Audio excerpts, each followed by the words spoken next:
Next at 5, new information in the Tommy McLaughlin case. We're learning more about what happened the night he died in police custody. The state of Texas shuts down bars, how Texans are responding to the notion they're losing the fight against coronavirus, and taking a swim. More on the man who took a quick dive inside a fish tank at the Bass Pro Shops in Bossier City. KSLA News 12 starts right now. KSLA News 12 starts now. KSLA has been listening to your voice, your calls for police transparency on deadly encounters. And tonight we have new information on the death of Tommy McLaughlin Jr. He's a 44-year-old man who died in police custody. I've obtained emails between City Councilwoman Livette Fuller and Shreveport Police Chief Ben Raymond. On May 27th, Fuller asked Chief Raymond about any in-custody deaths during the last 18 months. McLaughlin was one of 2 men who died in police custody in April. The email chain gives a detailed account of what the police chief says happened the night McLaughlin died. Many of the details have not been published until now. On May 28th, Councilwoman Livette Fuller emailed Shreveport Police Chief Ben Raymond. Please provide to me a detailed summary of the review or investigation of excessive force. Please include the makeup of any investigating committees as well as the entire process. I need this ASAP. She says, I would also like to know the details of the 2 arrests which culminated in death in custody. Let me be clear. I'm not asking for a reiteration of Dr. Thomas' account. I want to know the circumstances of those arrests. 24 hours later, Chief Raymond responds. He says on April 5th, officers responded to Eileen Lane after reports of a man trying to force his way into a home there. Raymond says that man was later identified as Tommy McLaughlin, and he was first encountered by the homeowners when they pulled into their driveway. In the email, Raymond wrote the man was mumbling and acting odd, according to the victims, husband and wife. After refusing to leave, the husband went inside his residence to retrieve a firearm, as he feared the man was armed and intended to do them harm. He asks his wife to call police at this time. The police chief goes on. McLaughlin followed the husband inside his house, so the husband retrieved his gun and ordered him out of his residence. He goes on. McLaughlin walked back outside but refused to leave the driveway before he aggressively approached the husband, who punched McLaughlin in the face, knocking him to the ground. He says the couple was able to get inside their house and wait for police. The couple explained that when police arrived, McLaughlin began punching and kicking at the officers as they were trying to handcuff him. Officer statements described the man kicking, spitting, and attempting to stab them with a pen. And during the altercation, officers tased, maced, and used strikes to subdue him. KSLA obtained this cell phone video of the violent encounter McLaughlin had with police. The video shows punching, kicking, and tasing him in a struggle that lasted for several minutes. Chief Raymond says officers were able to force McLaughlin inside of the patrol car as he continued to resist. Raymond says police called the fire department to medically evaluate McLaughlin, and he claims while he was in the car, they checked on him several times for the next 20 or 30 minutes. But his condition changed. At some point, McLaughlin lost consciousness in the patrol vehicle and was unconscious the next time officers checked on him. Officers again called for the fire department and began CPR until their arrival. SFD transported him to the hospital, where he died several hours later, as I understand it. A day after our KSLA investigation initially ran about McLaughlin's death, the Caddo Parish coroner released a statement into his findings. He died from excited delirium, but he says he believes McLaughlin's death could have been prevented. I got to look at 48 minutes of him sitting in the back of a police car, breathing several times a minute, trying to breathe, etc., where he was in obvious extremis. It was clear to me what was going on with him, and he needed medical care. And we have given Chief Ben Raymond several opportunities to respond to our investigation. Yesterday, he said he would not be making any other further comments. Many of you have questioned how long it took Shreveport Police to release information in the McLaughlin case and how long it took to place the officers involved on leave. KSLA Chief Investigative Reporter Stacey Cameron joins us live in the studio right now. And Stacey, those officers weren't placed on leave until the day Chief Ben Raymond learned you had obtained cell phone video from the night McLaughlin died. And Dom, that was June 8th. So for 63 days, more than 2 months after McLaughlin's death, those officers stayed on the job. They've been on leave since then, and we've asked to see if they've been on leave before for any other reasons. We're still waiting for that information, but here are their names, those 4 officers. Officer Treona McCarter, Officer Brian Ross, Officer Demaria Johnson, and Officer James LeClaire. Now, in digging for that information, I learned they're just 4 of 19 officers or jailers currently on administrative leave with the department. 15 are getting paid during their absence from SPD, according to information I received from the department, and 2 of those SPD members are charged with crimes, according to court records, and at least 6 are reportedly under criminal investigation. Now, 5 more cops were placed on leave, and they either resigned or retired before investigations or police department reviews of their conduct wrapped up. Now, those 19 officers on leave, it's a tiny fraction of the entire SPD force. In fact, they represent less than 4% of all the men and women wearing blue here in Shreveport. Reporting live in the studio, I'm Chief Investigative Reporter Stacey Camp. All right, Stacey, thank you. A KSLA News viewer caught this crazy moment on camera. A man decided to take a swim, she says, oh my gosh, with the fish in the Bass Pro Shop aquarium in Bossier City. You can see he got out quickly, ran out of the store, but police, they're looking for him. And if he's arrested, he'll be charged with criminal damage to property. KSLA First Alert Weather with Chief Meteorologist Jeff Castle.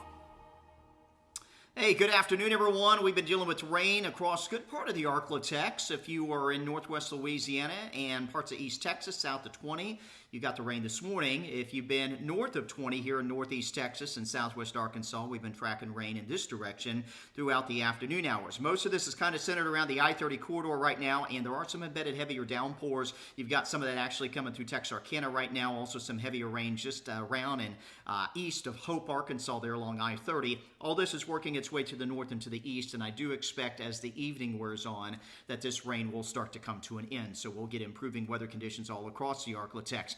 Where it's raining right now, it's also coolest. Temperatures only 71 Texarkana, 72 Idabel, where rain has stopped for several hours. Temperatures have still managed to warm up despite the lack of sunshine. We're at 86 in Shreveport, same in Mansfield, 83 degrees right now in Natchitoches. We'll take you down to Natchitoches on our NSU Skycam. Not raining here, but we've got lots of moisture in the air, and we've got that Saharan dust that's arrived in the Arklatex today, making for a fairly dark and hazy sky there down in Natchitoches from our NSU Skycam. So seeing the impacts of that here in the Arklatex today as well. If you do have a date night plan, again, those rain chances will start tapering off through the evening hours. 6 o'clock, best chance for rain will be up around the I-30 corridor. Much of the rest of the Arklatex is looking dry. Those temperatures will be falling through the 80s where they are right now and dropping back into the 70s for everyone by the time we reach 10 o'clock tonight. I'll be back in a few moments. Weekend is looking hotter but also drier. We'll break down the details coming up in your First Alert forecast. Today, in the first public briefing in nearly 2 months, the White House and members of the coronavirus task force acknowledged surging cases in a number of states.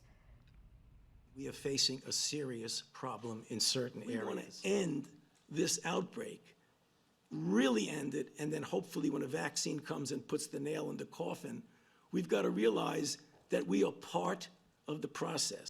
That brings us to a new executive order from Texas just yesterday. He put a pause on elective surgeries. Well, today, Governor Abbott ordered all bars in Texas closed. He also announced a major change at restaurants. KSLA News 12's Jeff Farrell is live at Marshall tonight with the very latest on that. And Jeff, the restaurant changes take effect this coming Monday. Well, you hit it right on the head, Dominique. We should point out the restaurants are still at 75% occupancy. That's all part of phase 3 of reopening the economy in Texas. But as Dominique just said, on Monday, they go down to 50%. Now, this is just 24 hours after the governor of Texas said the last thing they want to do is go backwards. Here inside Miguel's Mexican Food in Marshall, Texas, it did not take long to hear that the governor announced restaurants must dial back from the 75% occupancy now allowed as part of phase 3 of reopening the state's economy. Starting Monday, it falls back to 50% occupancy. It was too fast. I know that coming. That's why Miguel Lopez kept his restaurant at 50%. fearing just this sort of scenario might play out. In fact, he made a comparison with something that's similar to what happens when COVID restrictions are lifted. When you're having a lot of ships in the corral and you open the gate, all the ships gonna go out at the same time. So that's what happened. I know that coming. It is a controversial move, at least according to some people, that the governor not only paused reopening the Texas economy, but has now taken steps back. Many people say they do understand Governor Greg Abbott's intention. I think if it's necessary, then that's what they need to do, because the primary concern needs to be the health of people. You know, and I salute the governor. I support him for what he's doing, even though it's difficult. Part of that difficulty comes from people who disagree about dialing back reopenings in Texas. Your first response was what? It's stupid. Retired Marine Don Neal from Hallsville pulls no punches when talking about his own philosophy on confronting COVID-19, even as Texas sees another spike in cases. You just got to keep going. You know, we can't stop because of this. You know, you just got to keep doing what you're doing. And if it's a big deal to you, then, you know, wear a mask and protect yourself. Back here live in Marshall, Texas, we should say, at least with restaurants in Texas, they will stay open at 50% starting on Monday. As we had said, and Dominique spelled out at the beginning of this newscast, it was that the bars will be closing again. So this is really some hardships for them, all because of the battle and trying to curb these spike in numbers with COVID-19. We'll have more on this part of the story and a reaction to it coming up at 6. In Marshall, Jeff Farrell, KSLA News 12. Meanwhile, in Louisiana, Governor John Bel Edwards announced there are more than 1,300 additional reported COVID-19 cases today, 92% from community spread. And while Edwards encourages it, he is not making it mandatory to wear masks in public. KSLA's Chandler Watkins joins us live. And Chandler, people you spoke to say they believe it should be mandatory. That's right, Dom. One doctor I spoke to says that a majority of the community spread cases they're seeing are from asymptomatic or pre-symptomatic people, and that residents of Shreveport we spoke to today say that they, along with health experts, agree that wearing masks in crowded public areas could help curb the spread. Based on the tests that are coming back positive within the Willis-Knighton system, it certainly looks like there's increased community spread. As we see steady increases in COVID numbers in Louisiana, experts and Governor Edwards say almost all cases are coming from community spread. Dr. Bocchini says health professionals are seeing the same trend here in Northwest Louisiana.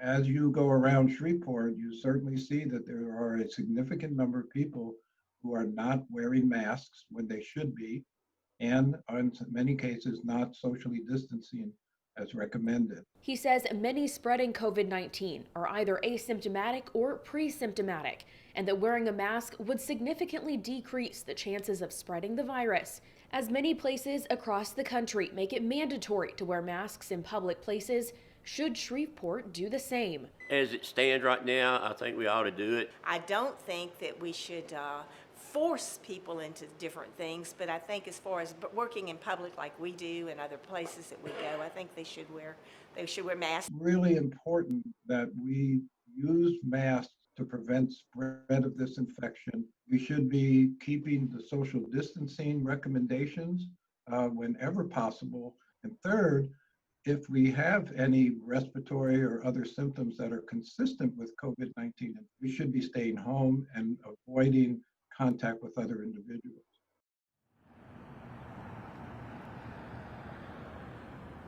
And coming up tonight at 6, we'll hear more from Dr. Bocchini on what the next few weeks and months could look like if more people do not wear face masks in public areas and do not practice social distancing. Live in Shreveport, Chandler Watkins, KSLA News 12.